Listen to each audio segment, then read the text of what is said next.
আসসালামু আলাইকুম বন্ধুরা, কেমন আছেন? আশা করি ভালো আছেন।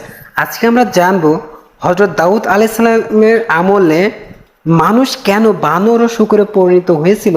চলুন জেনে আসি। হযরত দাউদ আলাইহিস সালামের যুগে সাপ্তাহিক ইবাদত বন্দেগীর জন্য নির্ধারিত দিন ছিল শনিবার।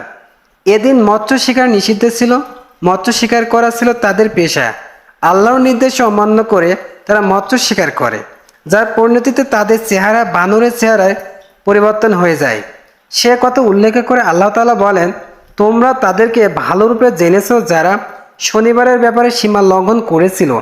আমি বলেছিলাম তোমরা লাঞ্ছিত বানর হয়ে যাও। অতঃপর আমি এই ঘটনাকে তাদের সমসাময়িক ও পরবর্তীদের জন্য দৃষ্টান্ত এবং আল্লাহ বিরুদ্ধের জন্য উপদেশ গ্রহণের উপাদান করে দিয়েছি। সূরা বাকারা আয়াত 65 থেকে 66। এই আয়াত দ্বারা ব্যাখ্যায় তাফসির কারকগণ বলেন, ইহুদিরা প্রথম কলা কৌশলের অন্তরালে এবং পরে সাধারণ পদ্ধতিতে ব্যাপকভাবে মৎস্য শিকার করতে থাকে। এতে তারা দুদলে বিভক্ত হয়ে যায়। এক দল ছিল সৎ বিজ্ঞ লোক, তারা এই অপকর্মে বাধা দিলেন, তাতে প্রতিপক্ষ বিরত হলো না। অবশেষে সৎ ব্যক্তিরা অবাধ্যদের সঙ্গে সম্পর্ক ছিন্ন করে, এমনকি তারা বাসস্থাপন দুভাগে ভাগ করে নেয়। একাংশে বসবাস করে অবাধ্যরা, অপরাংশে সৎ এবং বিজ্ঞজনেরা বসবাস করে।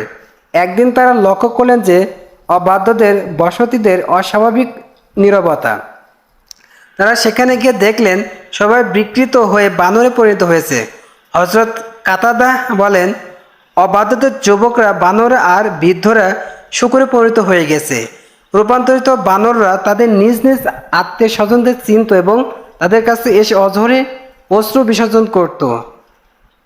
আয়াতে শিক্ষা, অবাধ্যতার জন্য এই আয়াতটি অবাধ্যতা থেকে তাওবা করে ফিরে আসার স্বরূপ।